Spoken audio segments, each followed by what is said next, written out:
Have you ever wondered why? When? How much? What if? Well, you're in luck, because you're listening to the Hypotheticast. 3 best buds. On a mission. To ask all the questions? And get all the answers.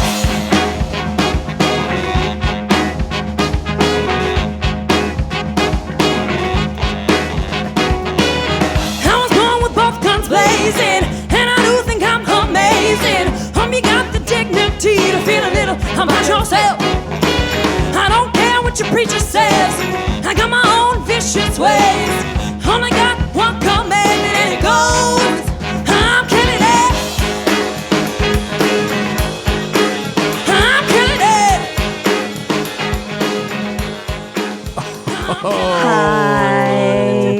Hi. That dirty, dirty bird. It's the dirty bird. It's me. Hey, would you do me a favor? Would you please, as often as you can remember, when you see me, when I enter a room, or if I'm just like kind of crossing your mind maybe, or you call me on the phone, could you say, hey, it's that dirty bird? Because I think that would be nice. That's going to be a no from me, dog. What do you think I could have as a nickname, though? Like, let's just shoot some out there. And then we can do you two as well. Because none of us have nicknames. Henry V. That's pretty good. I like Henry IV Part 1, though. So Davy, potatoes and gravy. Okay. That's like a whole poem, but that's fun. Doodie Hauser. Wow. Poop and a good reference. That's all I got. That's it. That's all I got. Judge Doodie. Yeah. What else? The thing is, a good nickname comes organically. A good nickname cannot be forced. Yeah. You know? All right. Let's just have a really organic conversation for the next 25 to 30 minutes. And then at the end of it, we'll have a nickname for me. Okay. Yeah. I trust the process. All right. That'll be the no questions asked, is both of you have to say out loud the nickname that I will go by for the next until 2021 is over. Perfect. Okay. Love You it. will name me. So my name is Mike. Oh, hi, Mike. My name is Emily. And I'm Stacy. That's okay. Not a nickname. I mean, it could be. Stacy could be a nickname for Stacia. Stacy could be a nickname, yeah, for Stacey. Yeah. So here we are on Zoom. The reason that's how it started is because David always counts down the episodes, and he sometimes ends with his middle finger sticking up. What a rude boy. Oh, the rudest boy. I'm pretty nasty. I like to keep it really gross around here, South Park style. And that's Park one of the ways style. that I like to contribute to that kind of humor. It's just really my brand. Like Spencer's Gifts is actually where I live now.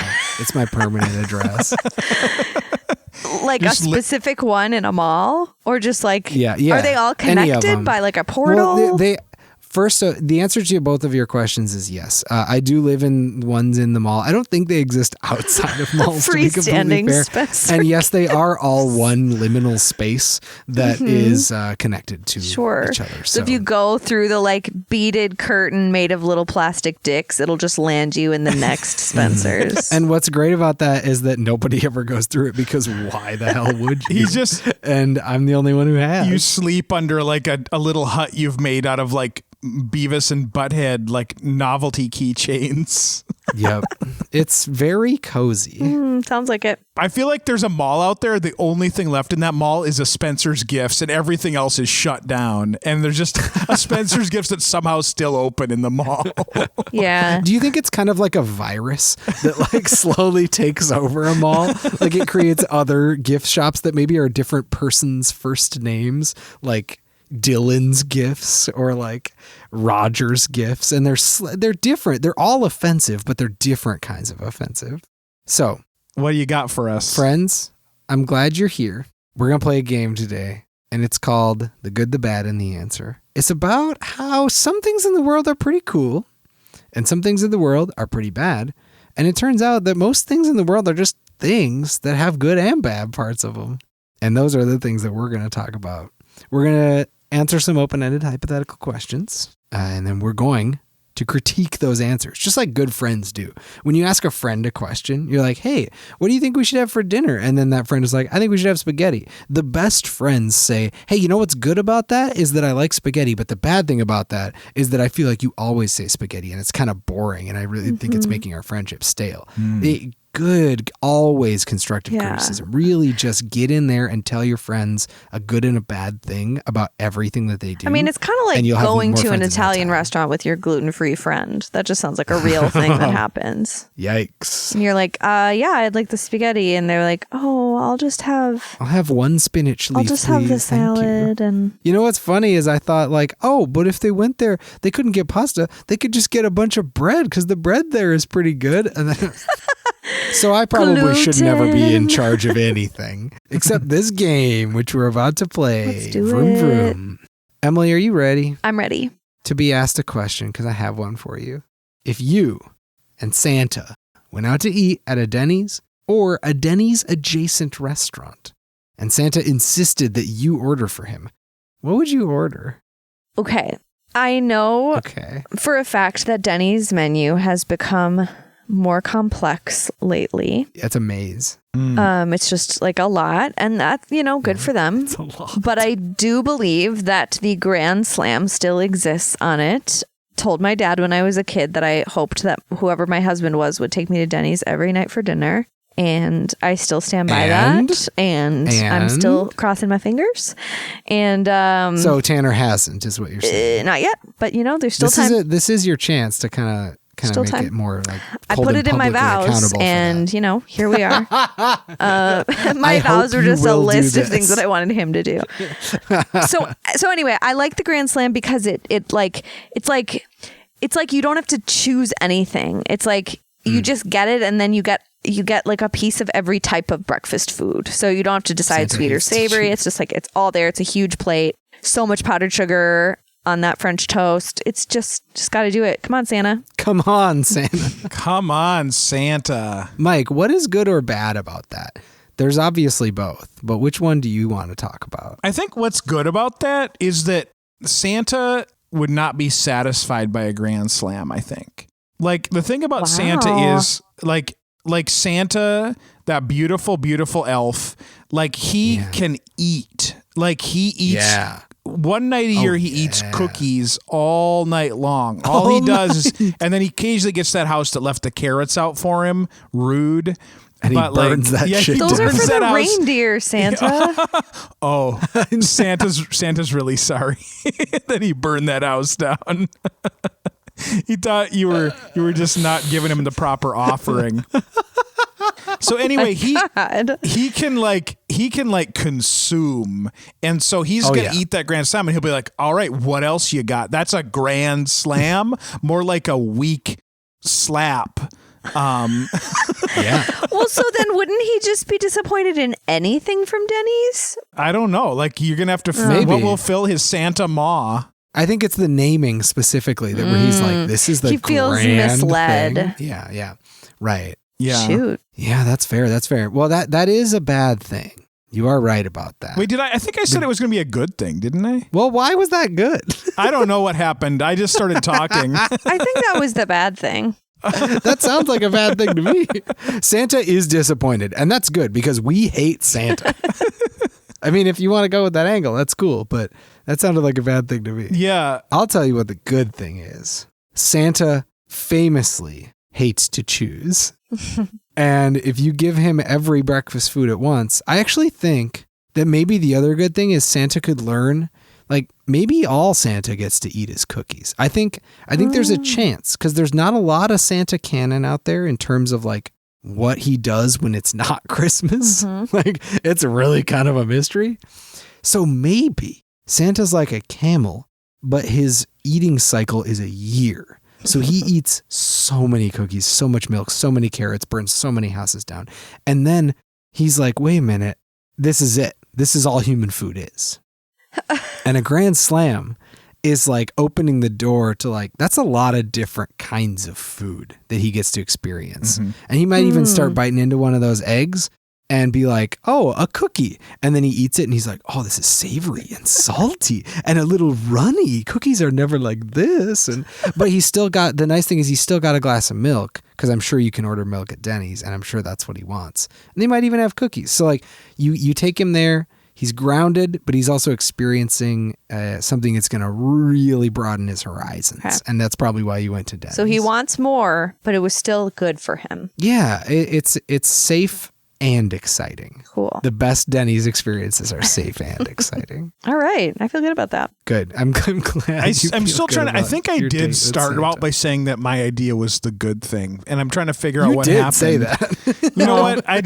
We just can't control these things sometimes. You know, it's just the way that life goes. We can't. I think the real truth is that no matter what, if you go to Denny's, it's all good, baby. Yeah, you're gonna. There's no bad. You go Grand Slam, Moons Over My Hammy. Maybe the Hobbit themed menu. Maybe they'll bring that back again. They'll bring it back just for Santa. Give me some Radagast red velvet pancake puppies, baby. Oh my God. What a thing. All right, Mike, I got a question for you. I'm ready, David. If you were a bear and you wanted to start a public service campaign to help dispel the notion that bears only eat honey, what one food would you constantly eat in public instead? I got 2 words for you. Yeah. Frosted Flakes. Yes. Yes. Take it back from the Tigers. Yes. Emily, what do you think is good or bad about that very good answer? Okay. I think that the bad thing about it is that Frosted Flakes is like not the most exciting of sugar cereals. And so healthy people would be like, ugh, well, so you eat more than honey, but you pick that trash. And people who like sugar cereals would be like, okay, but have you ever tried like Cinnamon Toast Crunch or Reese's Puffs? Yeah, like the better ones. Seriously? Frosted Flakes? Like seriously? So the bear would still be judged by all people. Wow. The good thing about that is that you picked a branded product, and that means you're about to be the richest bear alive. You are now a mascot. You're probably in commercials. You probably get to be in movies, which would be very exciting because a trained bear, huge asset in a movie. And I think you probably even get to live in the basement of the Kellogg's facility and just kind of chill down there and watch whatever TV shows you want. I'm sure they got a nice little lounge down there. Yeah. So I think you get adopted by the Kellogg's Corporation. And they lives the dream right by you. Yeah, yeah. You're a sellout, but it's cool. It's really, there is a cereal with a bear mascot, that Honey Smacks bear. Honey Smacks, yeah. But he needs to be replaced because I don't know. I think whatever. My thought was, you take down Tony the Tiger, yeah, and people are just going to be like, "What happened?" I also was thinking, if you're trying to improve the image of bears, like you change the slogan a little bit. You just say, "Bear great," and people will be like, "Did he say bear great?" And they'll be like, "Maybe, but bears are great." Yeah, yeah. That bear on the commercial did say bear great. Yeah, so I think it'll maybe work. They're good. Maybe I like bear. Yeah, maybe bear great. Maybe bear great. That is some real Mad Men thinking, you know? Yeah, exactly. I remember manipulating the psyche of Americans everywhere. Remember when John Hamm dressed up like a bear and said "bear great"? That was a really good episode. Yep. I do remember in season 4 when he was just in the middle of the road eating Frosted Flakes dry out of a bag. Emily, if Santa had a signature weapon, what would that signature weapon be? Another Santa question. What's going on? Signature weapon that Santa would have. Mm-hmm. What would he have? I feel like Santa's a poisoner. I feel like what Santa would do when he wanted to kill someone, which is hopefully not often, but I don't know. He would give them a present with poison wrapping paper. Oh my so they'd like God. open it and be all excited, and then suddenly their hands would start to burn and then they would die. So it's like acid, but then poison. That's some cool poison. Yeah. I mean, it reminds me of what are the scary stories to tell in the dark. There's like one where she like puts on a dress that has poison on it or something. Poison dresses are a thing. So this is poison wrapping paper. Poison wrapping paper. Yep. No, I think that's very Santa. I know that you're only supposed to answer the one, but I just want to know, who do you think Santa's going to be poisoning? Oh, yeah. Like what'll he be doing the poisoning for? Probably not the extra naughty list. Yeah, extra naughty list. People who like committed murder but aren't probably going to get caught because the criminal justice system is messed up. He's just a vigilante on behalf of the state. Okay. Yes. All right. Yes. All right. Amazing. Okay. David, I went first good. last time. You go first this time. Maybe I'll get less confused about what I'm trying to say. Okay. Santa is going to use poison wrapping paper to poison people if he had a signature weapon. That is a very good signature weapon. It makes him into kind of a villain, which is kind of fun. I think the bad thing about that is that it would tarnish the public perception of wrapping paper and that industry upon which Santa probably relies. Like, let's be honest, he gets a lot of money from any Christmas goods. All of a sudden, people are like, my kid died from wrapping paper. Well, like, was your kid got a taken murderer? out by Santa. I mean, that is what most sensitive people say when they're like, hey, my kid had an accident. Be like, well, did your kid fucking deserve it? Like, that's usually what people say. I'm just saying, I just told you it's why cool Santa murders people. So I know, but maybe vigilantes aren't always like 100% right. no, I know. Vigilante is not the way to go. No, I don't trust Santa is what I'm saying. And I think people wouldn't trust wrapping paper after they found out that was the way Santa chose his victims. I think we'd have to come up with a new thing, which is itself a double-edged sword because wrapping paper is kind of wasteful, but I'll save that for Mike. Wait, you said the bad thing, right? That was the bad thing, is that it would harm the precious wrapping paper industry, which I could also argue was a good thing, but that's fine. Yeah, everything loops around from bad to good eventually. It's all just a sword. Well, here's what I think. You said, maybe Santa Vigilante is not a good idea, but I would actually argue that maybe he's the best case vigilante because he has the definitive list of who is good and who is bad and all of your misdeeds. So he knows, he sees you when you're sleeping. He sees you when you're committing a bad crime. Yeah, that is the catchy song. So I think we just have to say, we've been screwing things up for a long time. Santa, take the wheel. Maybe we should trust Santa. You just go ahead and poison whoever you think needs to be poisoned. Yeah. We're just going to let you go for it. Because, let's face it. If he knows, just go for it. That's like theocracy. That's like really exciting. Yeah, Santa just trusting is God. the God that is Santa. Uh-huh. Wow. I think it'll be good. I can't see any downside. I really can't either because that list is just objectively true. Good, bad. There it is. Naughty, nice. Morality is not complicated when you are a devout follower of Santa Claus. We don't need to get into how exactly Santa defines good and bad or how that is made. No. But and if he's frankly, the one it's none that of our authors business. that list, pretty scary, but I think I trust him 100%. That's good, David. For almost no reason. Exactly, because questioning Santa is actually a chief sin on the bad list. Yep, it makes you naughty. So you keep saying bad. Are you afraid to say the word naughty, Mike? No, I was just thinking of morality, and naughty is too fun. It is too fun. Naughty people don't deserve to die, but bad people do. Bad people. So there's naughty and nice, and then there's good and bad, kind of outside. No, of it is still naughty and nice. It's because it is. To Santa, the biggest sin is being naughty. I guess. Or questioning him at all.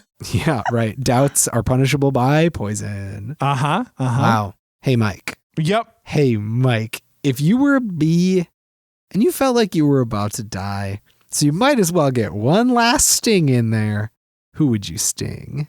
I'm noticing a format to these questions. Who would I sting? Who would you sting? Oh, man. This is a tough one. A lot of people to sort through. Oh, I got it. I'm going to sting the Honey Nut Cheerios bee. I like how yours are cereal themed too. That's good. Yeah, he deserves it. All right. Tell me what's good and bad about that, friends. Oh, what's good about it for both of you is that he loves it. Oh, he enjoys being stung. Yeah. Because bees cannot sting themselves. Yeah, but it's like the ultimate pleasure. Like it's God.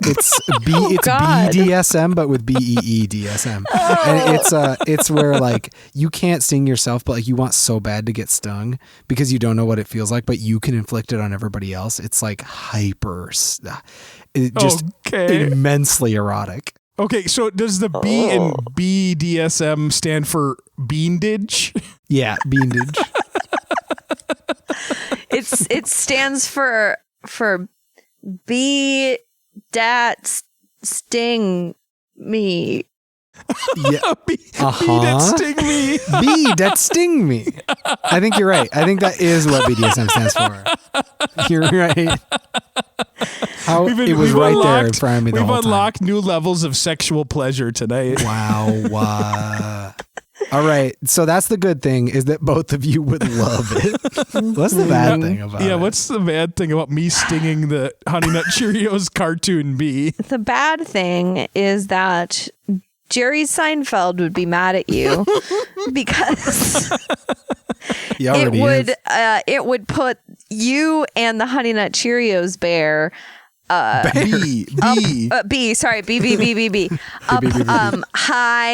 higher on the list of popular bees. Like you guys would become more relevant than his bee character in Bee Movie. And he's never happy when he, falls down lower on a list of, popular Google searches and Twitter trends. So he would be very angry with you. And frankly, I don't think you would ever be able to make it up to him. Okay. Sever your long-standing good faith with Jerry Seinfeld. Hey, is his bee even that popular?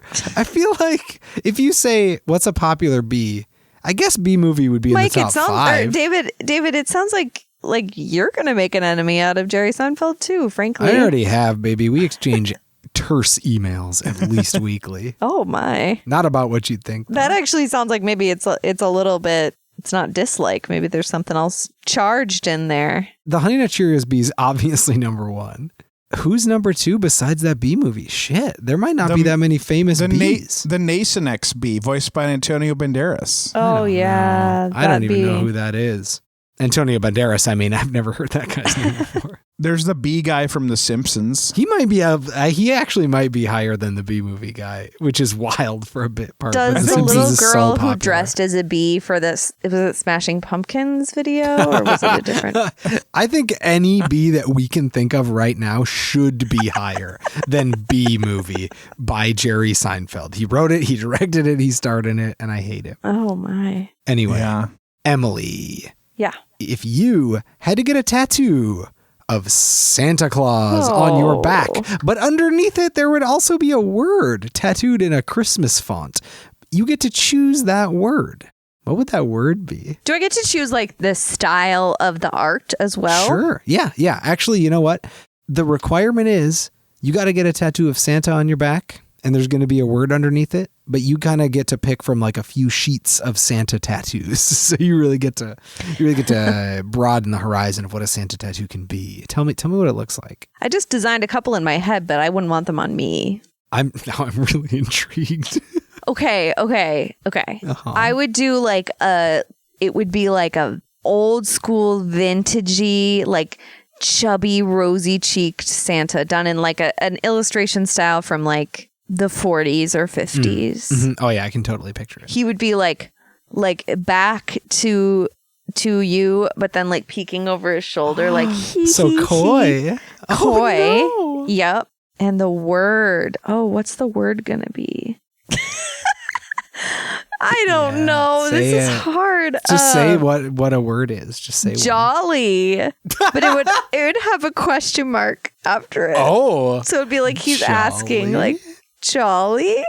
Yeah, I can't think of anything wrong with that tattoo. I'm going to get it right now. That sounds good. Great. Mike, what is good or bad about that? Oh, I forgot we had to do this part. I was just really thinking about her having the You're tattoo. just picturing that beautiful work of art. Let's see. Here's the good thing. Here it is. It's good that you got this tattoo on your back because there's not, I don't know, your back you don't reveal to as many people. True. As other things. It's not your face. So I feel like it would be less inconvenient than if it was, like on your face or your leg maybe. So you could really be judicious about when you reveal Santa. Like, so it could really be like, it would be very like intentional whenever I did. Yeah. Like when, let's say you're doing like a holiday themed show and people have become familiar with you and your work. And suddenly you come out in a fancy cocktail dress and a fur coat. And then you like elegantly like reveal that you have the dress is open in the back and it's Santa's been there all along. He's and been people are like, there. Santa's been there. We didn't even know, but now he's been revealed. And everyone will just be so amazed that Santa's. You know what They'll be like, rules "Oh my about god, that? I didn't know that Santa was here. I wouldn't have said all that shit about him." That's what's so amazing is that like having somebody react to your tattoo by saying that thing has been here the whole time is incredible. Santa's here. And a little scary. Oh, Santa's been here. That's good, right? That's really good. That was pretty good. I think a lot of that was really good.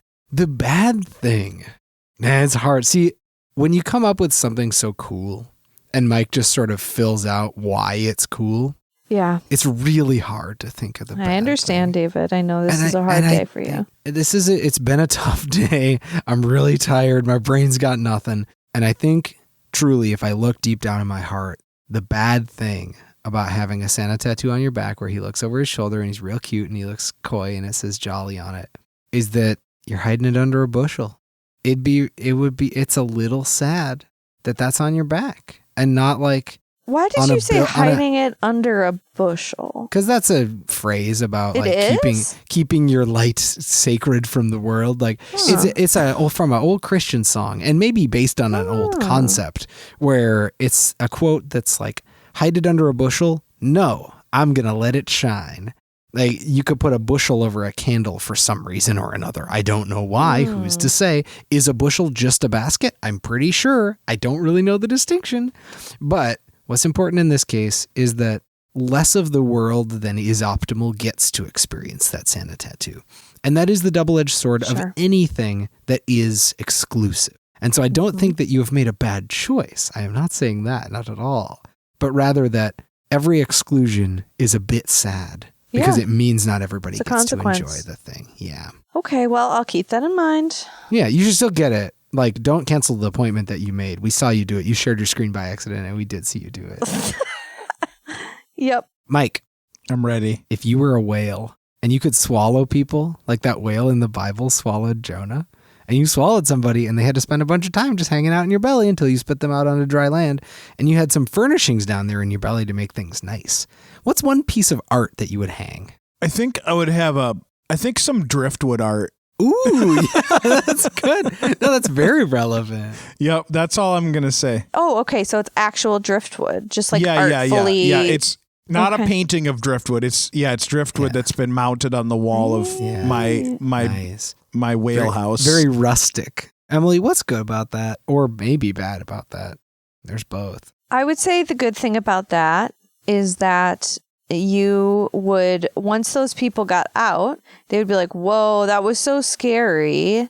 But that guy is a really talented driftwood art maker. And they would just assume that you had made it, which may or may not be true. I don't know. But you would be launched on a world tour, a circuit of arts and crafts fairs all over the world. First crafty whale. You'd make a lot of money. Nice. Money's good. Yeah. Money's good. Money's good. Telling you what. It's like, wasn't there was an old Disney cartoon where this whale learned to sing opera and then went and learned the opera. Anyone? No one knows. Was that No. I'm pretty sure that was The Little Mermaid, right? Yeah, that was so I'm sorry. I'm thinking of The Little Mermaid. I got mixed up with the whale that learned to sing opera. I'm sorry. Yeah. So, Mike, here's the bad thing about that. Okay. Have you ever looked into wood and seen a face? Yes. Same. I think if someone was trapped in your belly for more than 24 hours with nothing to eat, unless you put some snacks down there, which I bet you did because you probably want to make it nice, but they're trapped, isolated, and they've got this art that's clearly featured and they're staring at it. They're like, what does it mean? I was just swallowed by this whale that has a living room in its belly. Like, this is freaking me out. And there's this piece of art that might have faces or other things that you could kind of hallucinate about it. I think they'd start to extrapolate meaning from it and be driven mad. So through no fault of your own, because it's a very beautiful thing to have. But I think it might be a more volatile piece than is appropriate in a tense situation like being in a whale belly. What would you recommend, David? An Audrey Hepburn poster? Or definitely. I would say maybe like a Michael Jordan poster, actually, to be completely honest. A Scarface poster. Scarface would be good. Maybe Scar from Lion King poster would be good too. Did you folks decorate your college dorm room with posters? Yep. Is that a thing? Definitely. Yep. Do you remember a poster you had in your college dorm room? Yeah, we both have to say one. A black and white, like images, like photos of Paris. In fact, I think I had that poster in my adult bathroom for a long time. Yeah. And then a black and white Beatles poster. Those are the two I remember. Beatles is still, that one kind of holds up as not being cringy. I like that. No, yeah. Lord of the Rings, Return of the King, Aragorn was there, looking good. Was it just Aragorn? Yeah, I was really zoomed in. All right. Hey, thanks everybody for listening to this podcast that we made for you. That was fun. You're welcome. Yeah, have fun. Thanks, David. Thank you so much. Specifically, who I was talking to was Mike. Thank you so much for listening to this podcast I made for you. You're Mike. welcome. I'm glad to have listened. I really appreciate your attention and all of your nice things that you said today. Does anybody have anything that they want to talk about that's not this podcast? Just in general. Yeah. What's David, going on? Yeah, tell. There's a lot of dishes in the sink, and I was wondering if you could. Oh. Just kidding. David does the dishes more often than I do. And that's why I need to do them. Yeah, right. It's time, David. I don't Go. know how. Do your job. We'll deal with this off air, everyone. I'm sorry. I just want to say Friday, April 16th on Facebook. If you're not on it, I'm sorry, you're cooler than me. I'm happy for you. But if you are on it, or if you have a friend on it, you should go and follow the Champagne Drops. And then at 7:30 p.m. Central Time, you should watch our album release show. Because it's virtual, it's going to be a little different than you maybe would expect, but it's going to be super fun. April 16th. Let's do it. Oh my God. That's in like a week and a half. Yeah. That's pretty exciting. Can you handle it? Wow. I can't do it. Y'all, I have one more question for you. Okay. And this is no questions asked, so don't you dare. This is a double-edged sword for sure, but we're not going to talk about it. Oh. We just have to answer it. That's it. If you were a deer and you were trying to cross a road at dusk in the Midwest and there was a car coming, would you run across the road when the car was still pretty far away, making it safely? Or would you run across right as the car was about to hit you? Right as the car was about to hit me. Right as the car was about to hit me. Before safely. Oh, weird. Okay. Wow, clearly you have never played any deer RPGs. All right, everybody. Thanks for listening, friends. Bye. I'm marching, Theme music by Jaden James and the Hunger. Logo by Christian Hagen. Edited by David Gutchie. If you want more of our hypothetical content, join our Facebook group or like our posts on Twitter or Instagram or give us some stars and a review on iTunes or wherever the heck you get your podcasts. Oh my gosh, you guys, I have some bad news. Uh-oh, what? I was not holding my microphone for that whole time. I'm so sorry. Oh no, you weren't, were you? Oh, what's my problem? Since the beginning of our recording? I don't know. I feel like probably yes. Yeah, probably. Well, good news is we're only 10 minutes in. We can still do it again. I'm so sorry, you guys. Okay, I'm going to be extra focused. It's good that you notice now and not like at the end of the next episode. I know. I set it down when I stood up to get the charging cord for the computer. And I was like, oh, don't forget to pick that up again, you dumbass. Positive self-talk. Yeah, don't forget to pick that up again, you sweet ass.